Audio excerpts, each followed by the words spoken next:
nor did they match Nita Mayo. They tested the dental records. And so it was just like, what are these?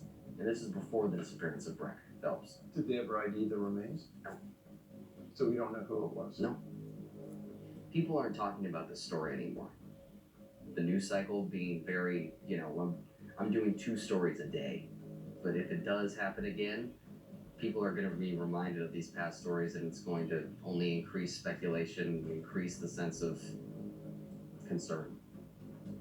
Now, if you just step out from this area a little further, there's also a larger cluster in geographical area where there's 3 people missing so close to Yosemite National Park, and the biggest cluster of missing people in the world.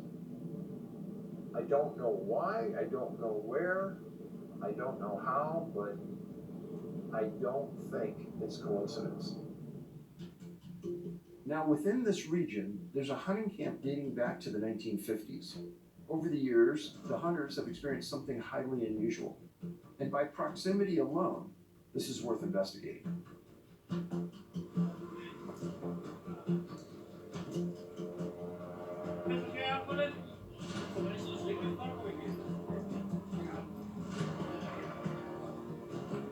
And just so people can get some idea, we're not that far outside of Yosemite.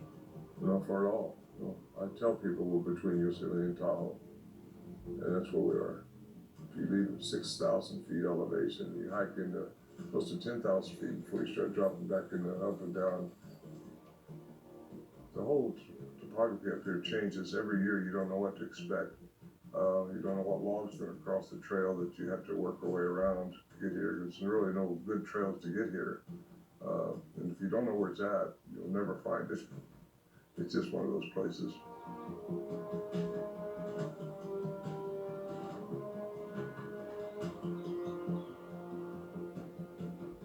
What year did the Sierra Camp start?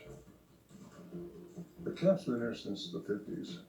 I didn't start coming up until 1971. And do you know what brought him to this spot? It's just one of those spots that warriors say this is as close to heaven as he thinks he'll ever get.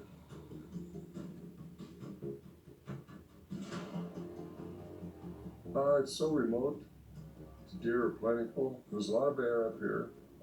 It's pristine. There's a lot of granite, fresh water coming right out of the ground. This is where the springs start. It goes down to the rivers, and it's just a gorgeous place to be.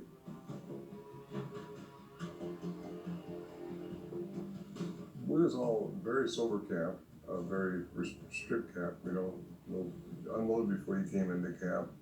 No alcohol was here. It was really a quite disciplined camp. All the guys were professional people, so we kept what was going on up here, whatever it was. We don't know, but kind of to ourselves for a long time. And what was the average success rate for you guys coming up here? Oh, the deer, it was 100%. We never didn't get a deer. It's that kind of a place.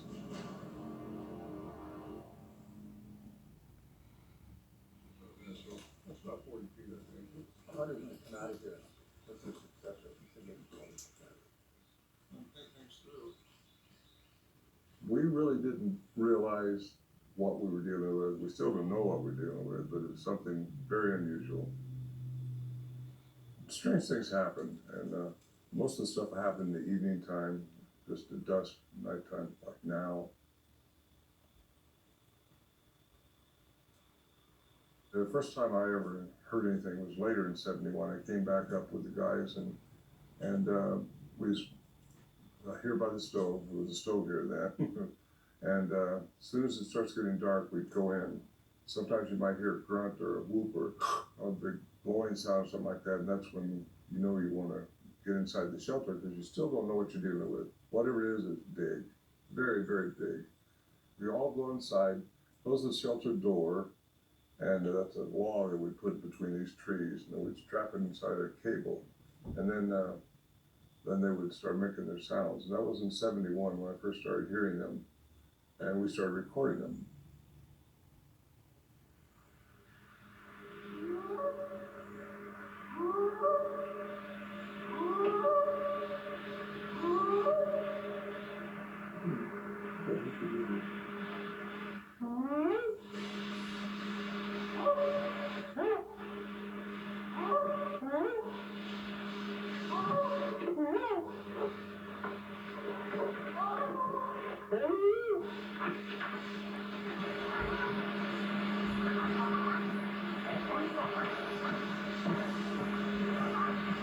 There's two of them across the creek at the big rocks.